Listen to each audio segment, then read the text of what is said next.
You never know what can happen. I think except for one player, everyone else could be traded. One guy will never be traded.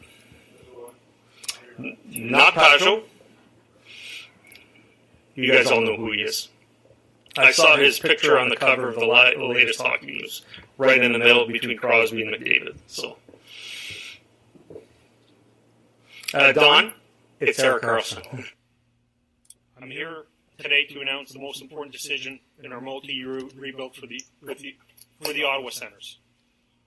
One of us sets with a really promising future, and today's deal with San Jose delivers multiple key pieces in our rebuild. 1 first-round pick, 1 second-round pick, 2 top-end prospects in Josh Norris and Rudolph Balcers. Josh Norris was a first-round pick in 2017. Rudolph Balcers led the San Jose Barracudas in scoring in his rookie season. 2 current roster players, and Chris Tierney and Dylan DeMello. All these in exchange for Erik Karlsson and Francis Perron. Leave. Right now, we're kind of in the dumpster, That I think, I'm not counting out the San Jose Sharks out of this. They have been sneakily involved in some moves. They kind of take that New Jersey Devil approach, or that Lou Lamoriello approach, where they're like, kind of sneak in there and nobody's paying attention, and all of a sudden they show up. So I wouldn't be surprised if San Jose is there.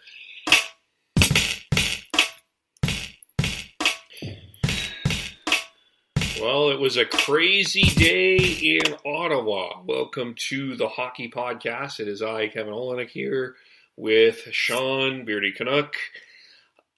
Not 2 days ago, we were doing a podcast kind of reflecting on the transition from Steve Yzerman, the Eugene Melnyk video that basically described his team as a dumpster. And today, Erik Karlsson, two-time Norris Trophy winner Erik Karlsson was traded to the San Jose Sharks. We were expecting this to come. There was rumors that this was happening, and it happened. So to recap this trade, let me type it in. And how is Sean today? How are you? I'm good, thanks. Let's recap. Let's look at this trade officially here. Erik Karlsson ends up on the San Jose Sharks, and it's quite a sad day if you're the Sens for a number of this. But basically, there's a couple of conditions. Should the Sharks sign Karlsson to a contract extension, Ottawa will receive San Jose's second-round selection in 2021, which would upgrade to a first-round selection, not lottery protected, if San Jose reaches the Stanley Cup final in the season. If Karlsson ends up on an Eastern Conference roster during the 2018-19 season, the Senators will receive an additional first-round pick from the Sharks. But what else? You can call that the Hoffman condition. That is called the Hoffman condition, yes. What also is going over is there is a first-round pick, a second-round pick, Chris Tierney, a prospect named Josh Norris. Why don't I have this? Who else? Let's go through. There's a bunch of people that we've never heard of. Dylan DeMello. And then Rudolph Balcers. Yes.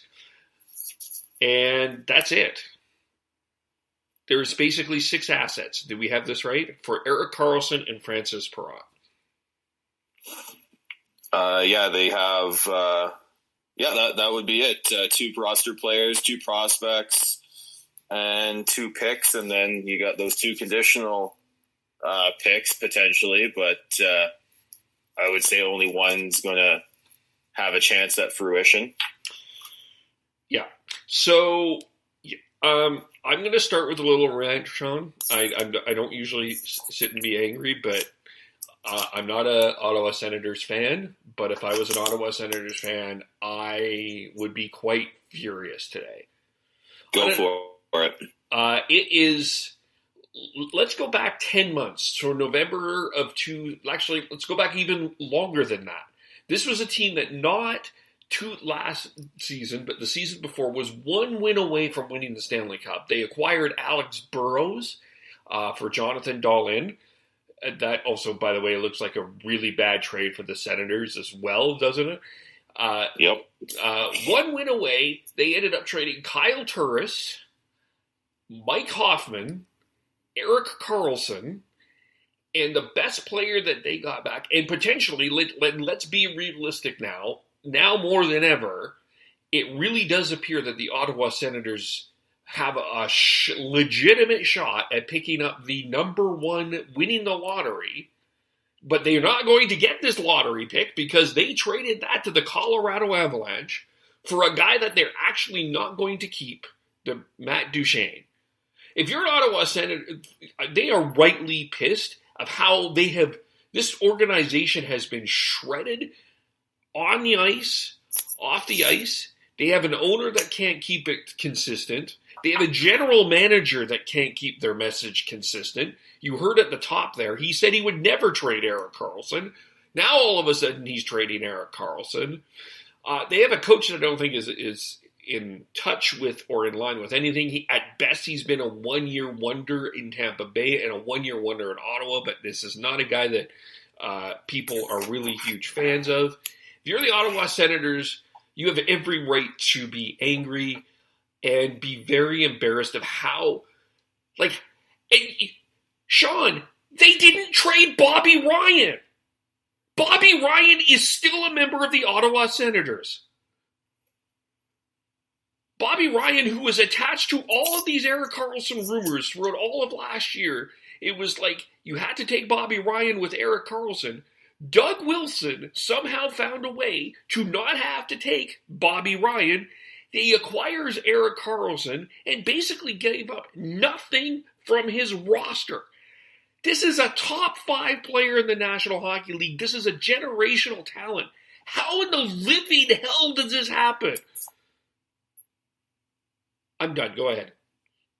Well, I wouldn't say that they didn't give up nothing from the roster. Chris Tierney's he's a 40-point center, so that's second line production. He's still in his early 20s. So that's a good asset to add.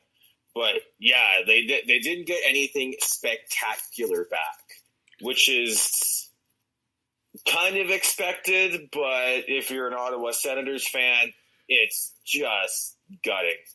And I can't agree with I can't disagree with too much of what you said there in terms of just is there a fan base in the NHL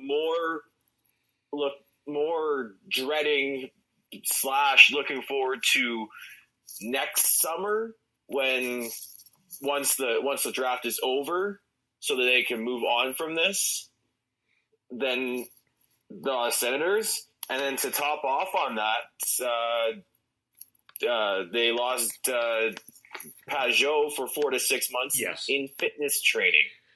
Yes, that is heartbreaking as well. It's an Achilles tendon, and he's supposed to be out for 6 months. And I have been a Pajot fan. I've been always one of those guys that, like, if I was to acquire a player that other than Erik Karlsson, of course, that I would be interested in on my team, it would definitely have been Pajot. And that's a huge loss as well. Okay, Chris Tierney is a 2-3 center, but he's not like it doesn't feel to me like if I'm in this negotiation that Chris Tierney is the guy. If I'm talking to San Jose, I'm talking about a Thomas Hertl. At least, like it just doesn't feel like they got the top of what the cream of the crop of what you could get from San Jose. Oh no, and Doug Wilson's managed to fleece Pierre Dorion twice this offseason. Yes, first getting Mike Hoffman for peanuts, and then swapping him back to the same division for a better return. And then getting Erik Karlsson for a lot of assets, but I think most people would say a steal of a deal. Yeah. So just pulled this up just for fun, and I don't mean to rub this in Ottawa Senators fans, but this is the reality. If it's not the first pick, it's a definite top 5, definite top 10. Here are some of the prospects that we might be looking at that you're missing out on this year. Bowen Byram, 6 foot, 180 pound defenseman from Vancouver, compared to Morgan Riley. Cole Caulfield, comparable to Alex DeBrincat of the Blackhawks, a 155 pound center right winger that's on the U.S. national team. We've got Dylan Cazones, who's comparable to Leon Draisaitl of the Edmonton Oilers, plays with the Lethbridge Hurricanes. And Kirby Dach, who plays with the Saskatoon Blades, comparable to Adam Henrique with the Anaheim Ducks.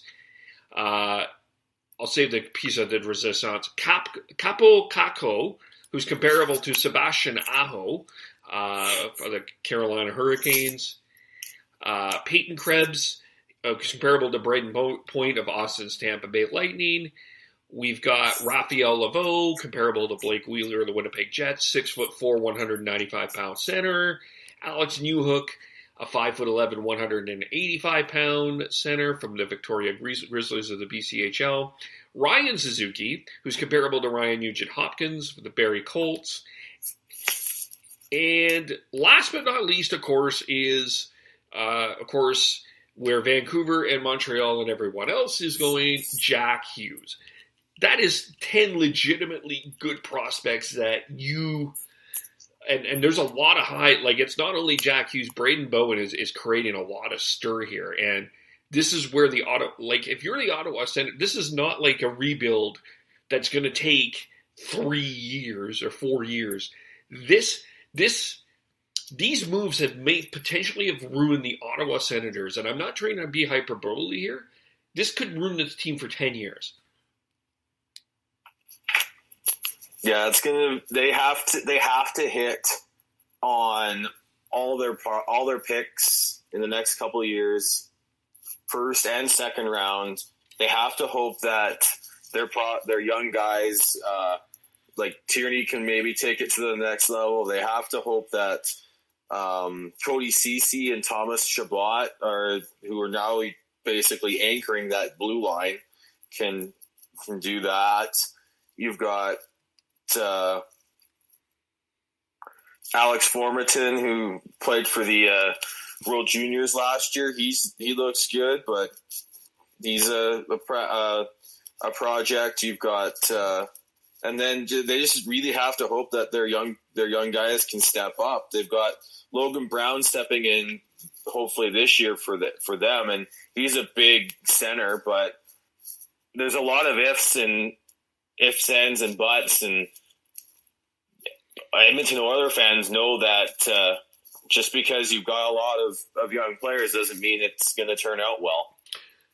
Yeah, it takes a long. Yeah, I mean, and then the Edmonton Oilers are an organization that had a number of number one picks and traded one for. It ended up being an MVP. One turned out to be a bust. There's Connor McDavid. There's Ryan Nugent-Hopkins, but it doesn't always translate. If you're the Senators fan now, what do you do? That's a good question, because there's no light at the end of the tunnel for being bad this season because you already given away that pick. There's no light unless they can catch lightning in a bottle and push for a playoff spot. But I don't think anyone's expecting that. So maybe just look for a magic remote control like in the movie Click and fast forward to this time next year. Basically. And then you have to. I mean, Mark Stone and Matt Duchene. Legitimately, you're not signing these guys back. But at this point, how could you have faith that this management can acquire talent enough to bring a reasonable amount for Duchesne and Stone? Yeah, I would say that would be your only hope, is that if they can't sign these guys to long-term contracts, and I don't know why either of those two would want to, that they can get some more picks, some more prospects, and maybe get someone who can be the catalyst to this rebuild. But because I don't think there is one right in amongst these young players right now that I can pinpoint. Maybe Brady Tkachuk, but who knows? Well, he's going to need a lot of help, but I mean, I'm a fan of what Brady Tkachuk is going to bring to this team, and I don't think that Josh Norris is going to hurt this team necessarily either. But the problem is there's not a lot else at this point in time, and I guess you could start and you say, yeah, we're starting from scrap bottom, but this feels like more than scrap bottom. Maybe let me ask this before we get into how the Senators specifically handled Karlsson. Do you think that this Toronto Maple Leaf rebuild has created this idea that anyone can rebuild? Because there's a perception that the Maple Leafs are on their way. I mean, you probably saw on Twitter the Leaf fans were saying, "We'll meet you, San Jose, in the Cup." We'll get to the Sharks in a second here, but do you feel like what the Toronto Maple Leafs did in terms of this scorched earth rebuild is becoming the model for franchises to try to rebuild? Well, the problem with saying that's a model is that it's false. The Leafs have been in perpetual rebuild for a while, and they've added a lot of pieces to that puzzle in and throughout the last 5, 6, 7 years. And then they got lucky and won the lottery and got an Austin Matthews. Can Ottawa get that? Jack Hughes could be that, but they've already traded away that pick. So it's like going back to the idea that Toronto has this has game changing in terms of rebuild to me is false, because a lot of the players that they added they had before they got Austin Matthews, and they had before they even sort of started this Lou Lamoriello led rebuild retool that they did. So it's tough to really say that that's the new plan, and it can be done quickly without some absolute lottery luck. Yeah, because it feels like Ottawa. I'm not sure what Ottawa's plan really is here, but it feels like they're trying to scorch Toronto process, and they got a couple of big breaks too. They were able to make a couple of trades, get some people off their roster to hide some contracts in terms of salary cap. And you're right, they won the Austin Matthews lottery at that time, which really is luck. And they ended up with William Nylander, which is a pretty solid pick. But and they got Tavares, which is maybe putting people to think that they've now got to Stanley Cup contention. We'll get into that in a moment. But I want to play this because this is Erik Karlsson today at the news conference. I just want to play this here, and then we'll talk a little bit about that. For every year that I've been here, I've done everything I possibly can to be as good as I possibly can be on and off the ice, and that approach has never changed.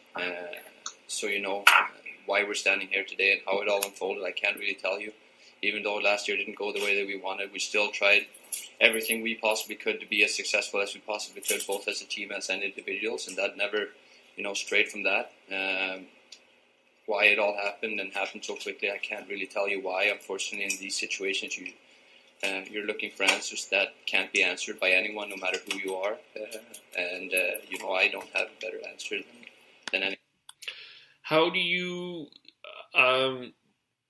feel that the Ottawa Senators handled Erik Karlsson based on what you heard today? This is a guy that, even though we knew something was happening, everyone knew something was happening. It really doesn't feel like they treated this guy with a lot of dignity. Him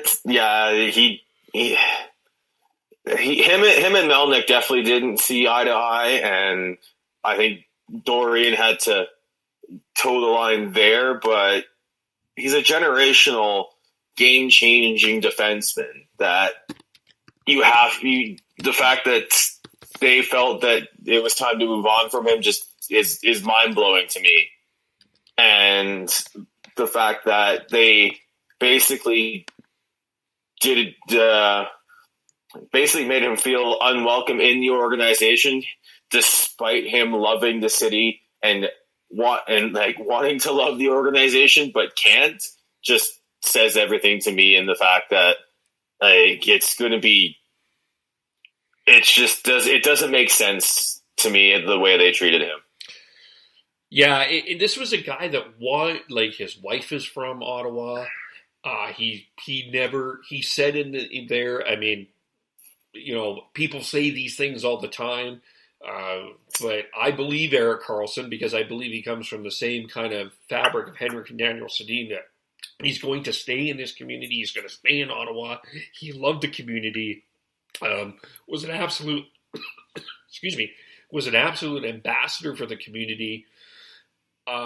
What was also, it was telling, he shook hands with everyone in the media. He thanked the management. He completely did not thank Eugene Melnyk in any way, shape, or form. And that just, I almost is telltale of how this, just how this whole mess, from a management perspective, how you let this get this way is just, it's head scratching. Yeah, and as we said, going forward, the future isn't looking so bright. And as I mentioned on the last podcast, and we discussed that their current season ticket base is only 4,000. And you're trying to grow that, and it's trading away Karlsson and not getting anything super exciting back is not going to help that. No, it's not. It's going to be a very, very long year in Ottawa for sure. Let's flip this, and let's look at this from the San Jose side. I want to start let's talk. I think Doug Wilson, let's talk about him, because this guy is really, like him or not, he hasn't gotten this team to a cup. He's gotten this team to the final. But he has found a way to make these little sneaky trades. This is not a little sneaky trade. This is a significant trade. And fly under the radar in acquiring this talent. Like Joe Thornton was under the radar. Evander Kane, it was kind of public knowledge they were in it, but he was still kind of sneaky. There was Timo Solani, and he's just a really shrewd general manager that I don't think gets enough credit. And maybe now that Steve Yzerman is out of the GM, is it fair to put Doug Wilson in the top 5 of general managers in this league? Oh yeah. If you look at their the stars on that team and the core of that team, they've got a goalie in Martin Jones that they acquired in another sort of roundabout way from LA. Yep. They've got Joe Thornton, which was acquired from Boston. They have Brent Burns, who was acquired from Minnesota looking back as a steal of a deal. You've got they've now added Erik Karlsson. Like he's created a core without drafting it, and that's something that's very hard to do in today's NHL. Yeah, And it's not that they have drafted poorly. I mean, they've got Logan Couture, they've got Joe Pavelski, Mark-Edward Vlasic. They have drafted really well, but they always are in the second half of the draft, so they don't get necessarily the purest of prospects. And 2 years ago, this was a team that I felt was on the downside. Patrick Marleau was gone, Joe Thornton was in its final year, and we all thought, well, the San Jose Sharks are in that rebuild mode, and now all of a sudden, they're definitely the favorites in this Pacific Division now, and maybe the favorites of the Stanley Cup. I think they're definitely up in the top 5 now for sure, if they weren't already. Because I would say even without Karlsson, they were a legit threat. And then, yeah, like you look at how the team is structured and all that. If they can get Karlsson signed long term, and I wouldn't put it past them that they get that done real quick here. I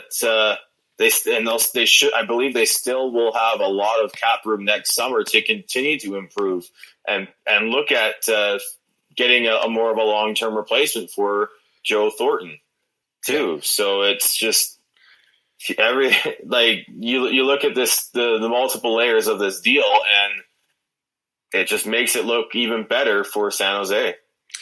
Yeah, look, this defense right now. I'm just pulling this up.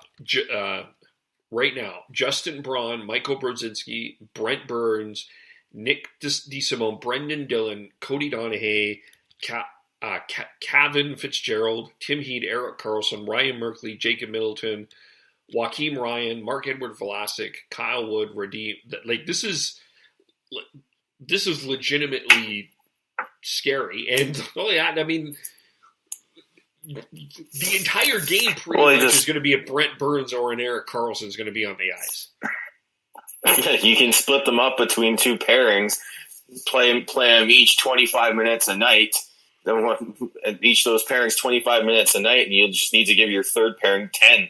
Yep. Like and then you throw them both on the same power play, along with the Coutures, the Pavelskis, the Thorntons, the Hurdles, the Timo Meyers. Like it's just scary the amount of talent and the amount of different looks that power play could throw at all teams, as well as the top 6 is going to be tough to match up against. You've got two absolute possession monsters in Karlsson and Burns driving the play, and it's just going to be like almost impossible to stop. Yeah, it's very, very scary at this point and quite frankly quite exciting also what the San Jose Sharks are going to be. I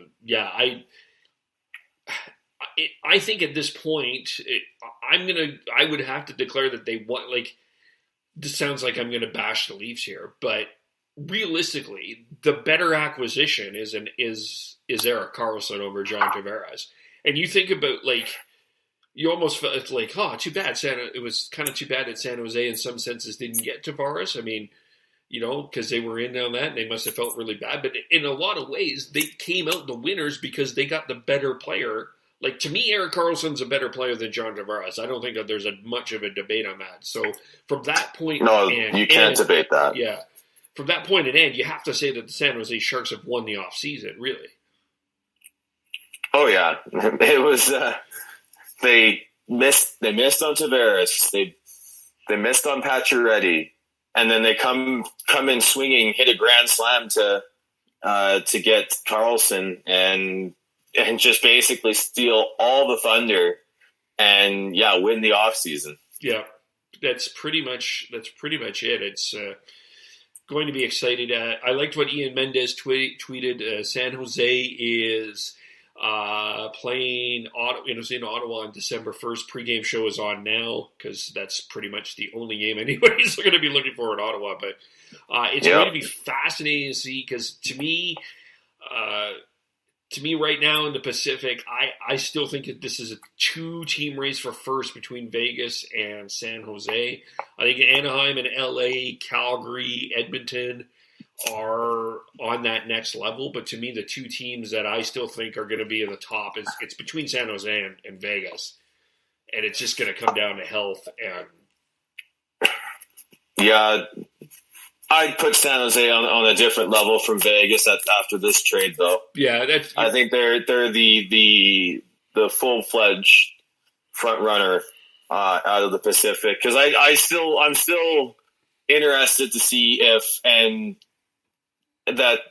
concerned if I was a Vegas fan if that first season was a flash in the pan and.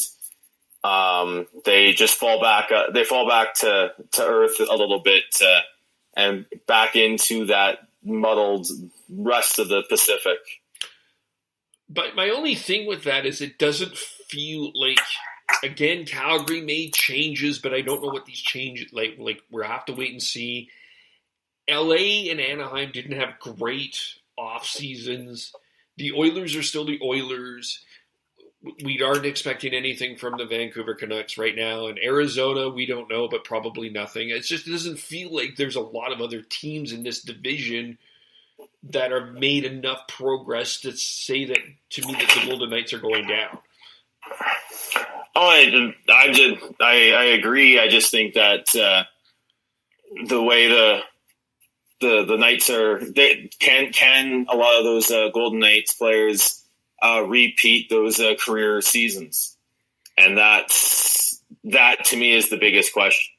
Yeah, I think there's a good chance that at least a good chunk of them will, and then they've got a few other additions that can help. But is William Karlsson truly a 40-goal scorer? Is like Alex Took and Erik Karlsson, those guys, those more depth guys, are they really 20, 25 goal scorers, 30 goal scorers that they were last season? That's the biggest question with Vegas. Yeah, and it's just it's so hard to really make a prediction on that, because we haven't seen that before, where these guys go from being expansion draft fodder to being stars. We've never seen that before, and there's no way to try and put together some sort of decent prediction as to whether or not it's sustainable. And I think a lot of people would love to see that because of the entertainment factor and all that, but it's still a gigantic question mark hanging over the heads of Vegas. And which is why I think it's San Jose is the clear cut runaway favorite for the Pacific. And then if Vegas falls off and those depth guys can't repeat, that's why they're going to fall right back into the muddled mess that is the rest of the Pacific, because LA added Kovalchuk and are still have some older but smart and skilled players. You've got Anaheim, who's got a good mix of veterans and younger players, and that defense that Anaheim has is still very good.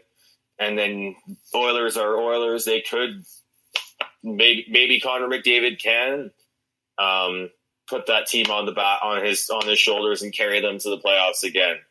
Flames, if Bill Peters can implement the proper system, have the talent to push up the standings and be a second place Pacific team. Yeah, right. It feels like a lot of ifs, which I feel makes Vegas in an advantage, but it's going to be interesting to see what happens in the Pacific Division. The other thing that I think needs to be said is right now, I'm a bit older than you and making this statement, but I don't recall a league, the NHL, having this many quality defensemen and defense groups like Tampa Bay, San Jose. Like, there was Montreal in the 70s and the 80s, but there wasn't a lot of other teams that had that.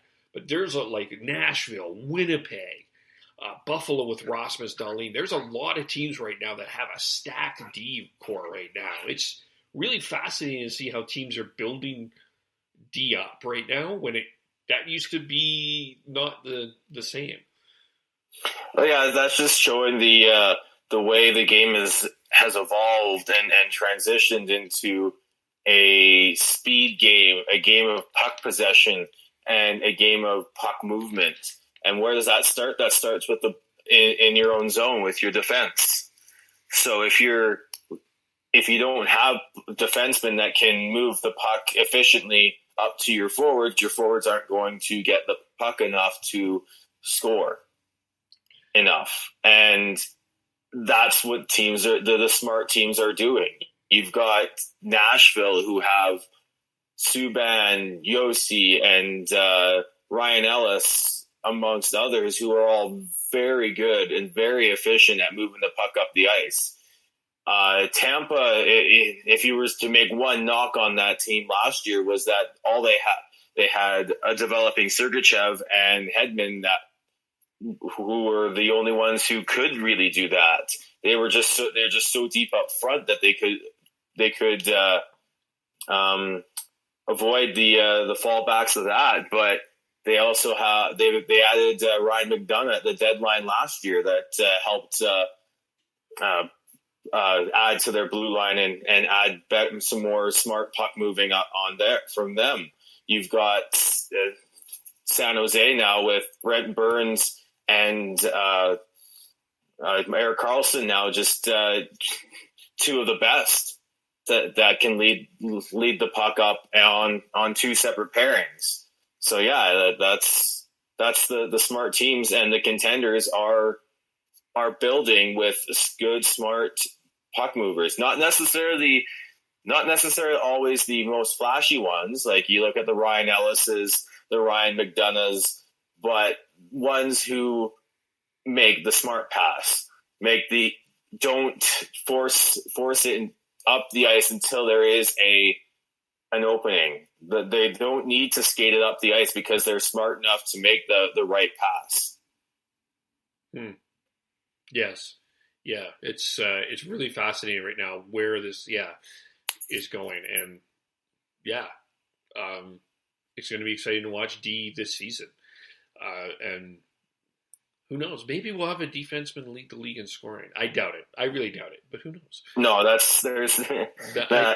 closest we came was with Karlsson. Yeah, and I don't foresee that there's anyone out there that could repeat that and get that close in the foreseeable future. Yeah, no, that's true. I don't see it, but it's really fascinating to watch right now, and it's not like the plugger. Oh, echo. The plugger stay at home defenseman is really going away, and it's like you're right. You got to move the puck. Glassing out is no longer an option. Yeah. Speaking of defensemen, and speaking of things that we haven't seen much of, there are, and Sean pointed this out to me before we started this, but there are 8 restricted free agents that are not going to be at camp at the start of camp here. William Nylander, Darnell Nurse, Sam Reinhart, Joshua Morrissey, Shea Theodore, as I said, Darnell Nurse, and I'm going through this list on Sportsnet here, Miles Wood, Nick Ritchie, and Marek Langheimer. What do we make of this? What's going on here? I think we're starting to see some of these younger guys and their agents not settling for bridge deals and letting the fact that they're team controlled really hamper their negotiations. And then teams are just digging their heels in as well. It's tough because there's definitely, I would say, Nick Ritchie and Darnell Nurse would probably be better off going with the bridge deals because they really haven't had sustained success at the NHL level. They've shown some flashes and have both looked pretty solid last year, but have definitely need to prove themselves a little bit more before they can get that long-term deal that they're probably looking for. The other thing is I think players are looking at going long-term more than short-term big money than they have in the past.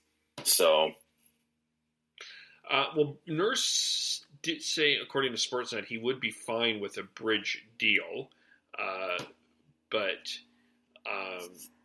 there's also Anton Thune has said that if they got $5 million cap space, that's not going to be a long-term deal. So obviously, the bridge deal for them is something a little bit higher than what they got.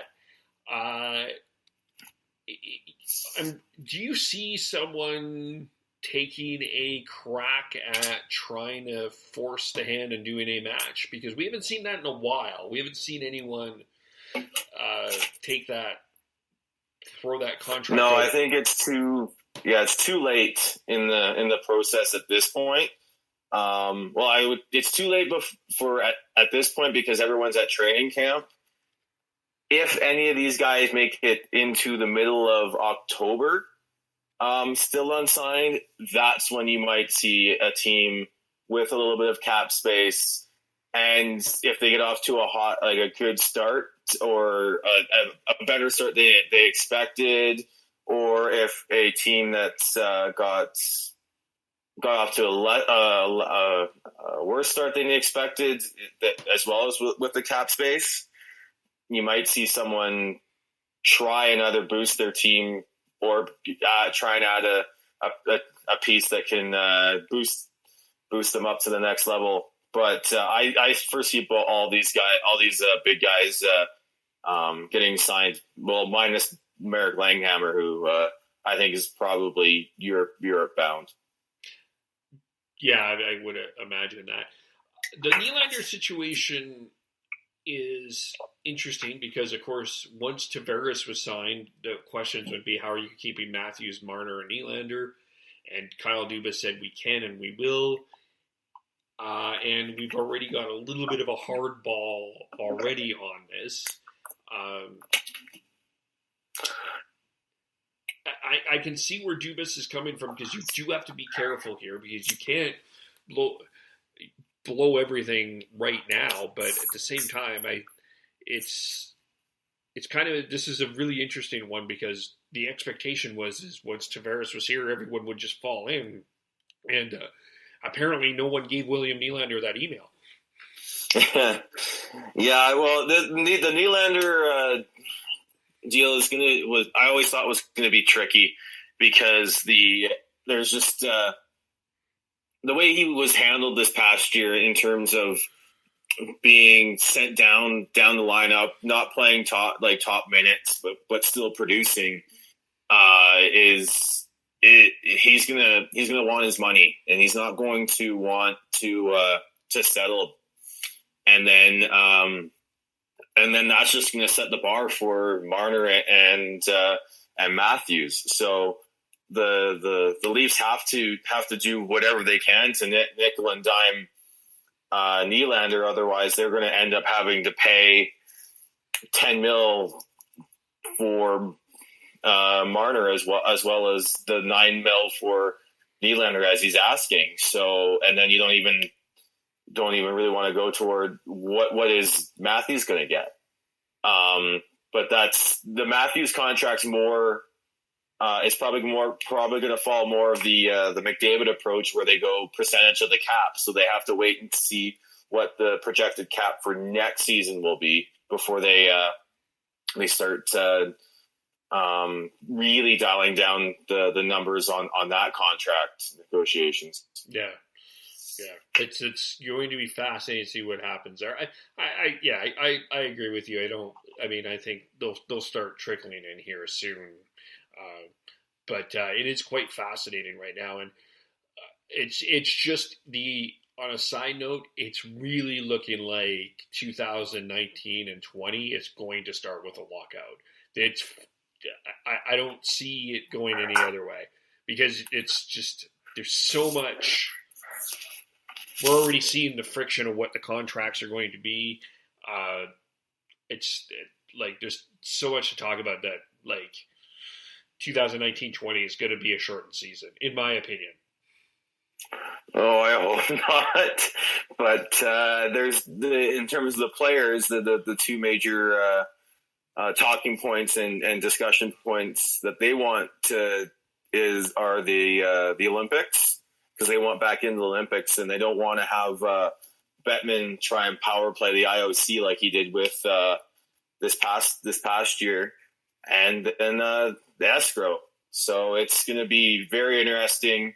Hopefully they can not go the lockout route for the third time in a row, but it's not looking promising. It's not. No, it's not. And another thing that's going to be a part of that, I think we do need to quickly talk about this before we get into some quick Canuck talk here, is, it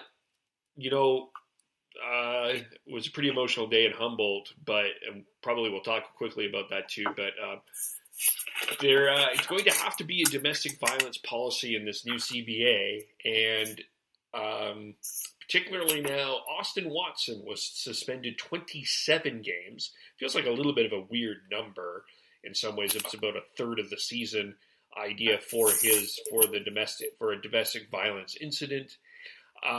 Not 2 weeks ago, Nate Schmidt was suspended 20 games for a performance-enhancing violation. I don't feel that I think the NHL missed the mark on this and could have taken a bigger stand.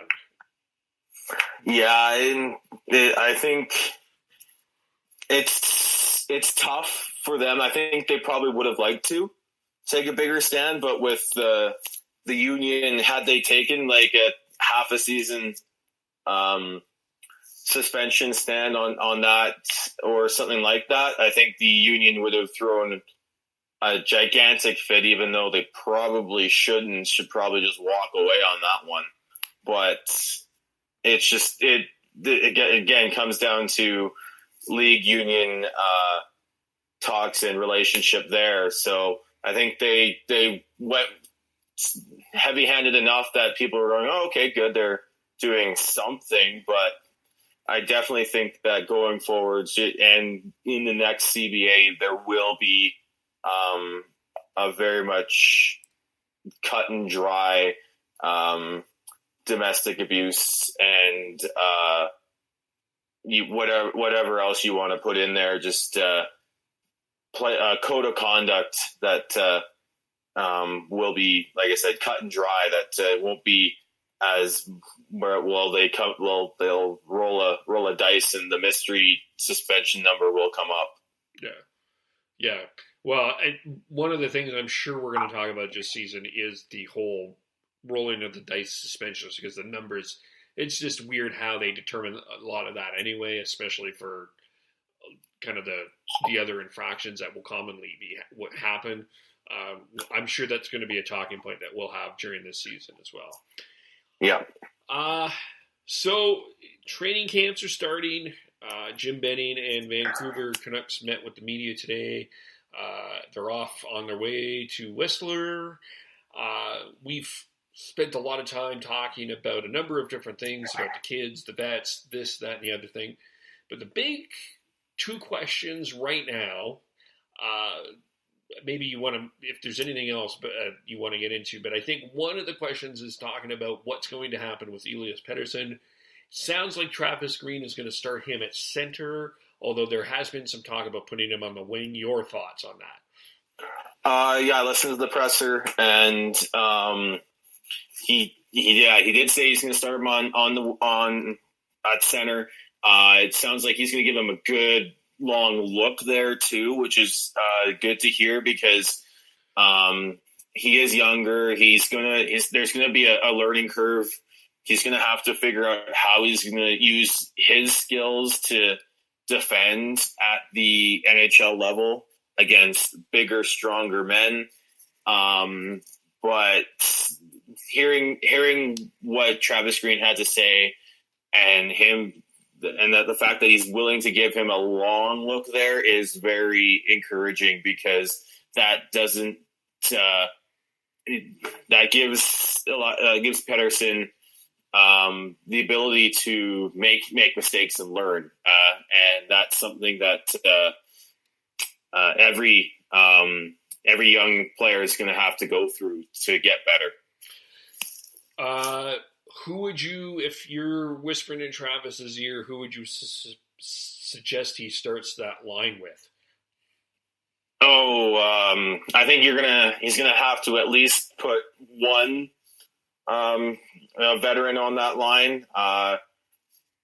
It might be an unpopular opinion, but I think Brandon Sutter is actually a decent option with that, as he could slide in and take defensive zone faceoffs if needed, and he could be a little more of a defensive presence and help Elias slide into that defensive role a little easier.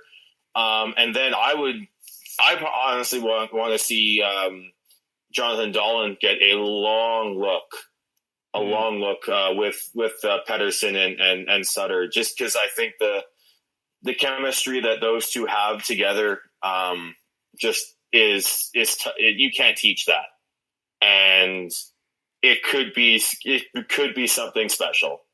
If that's not an option, or if we have to go with someone else, then maybe a Sven Baertschi would be good, or Nikolai Goldobin. Give Pettersson someone with skills that can play the game at the level that he does.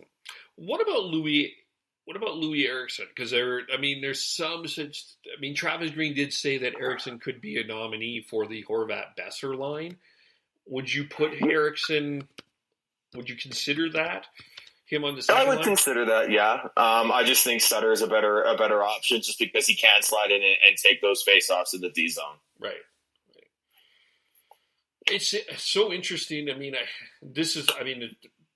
feels like a bit of a disconnect between fans and the team, but it feels like the management of the Canucks are hoping that there's a comeback for Louis Eriksson this year, that they're giving him all the chances in the world to be a top six forward on this team.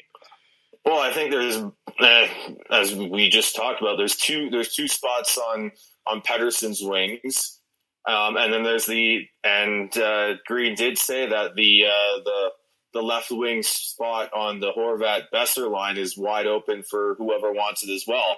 So there's three spots there that need to be filled. Whether Eriksson's one of those three is they're leaving it up to him and the other players. Like, as I said, the other options are Sven Baertschi, Nikolai Goldobin, Jonathan Dahlen. You could even throw in Jake Virtanen potentially as someone who could step up and be in that position. So it's just there's spots open for competition, and yeah, they do want that more than anything, just so that he's actually playing to a point where people aren't calling that contract absolutely dead to the world. But it's there are spots open for whoever shows the best in camp and in preseason. Yeah, it's interesting.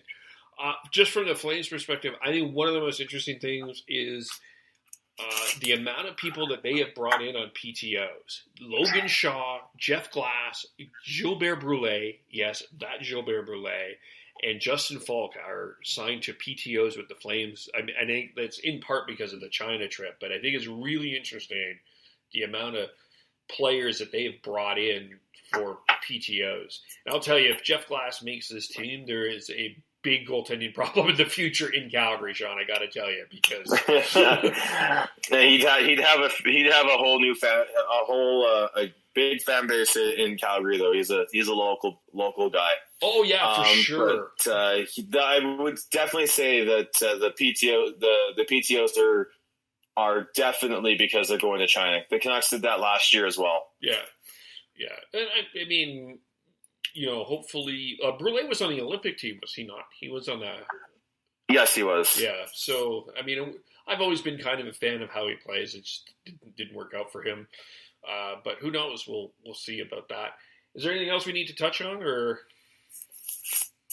No, I think that's good. It's good. All right. And of course, where do we follow you? Beardy Canuck 03 on Twitter. All right. And of course, me, KEVOLE, SoundCloud, Spreaker, YouTube, etc. Sean, thanks for coming on. What a crazy week. Training camp is here. More hockey podcasts to come. Talk to you soon. Bye for now.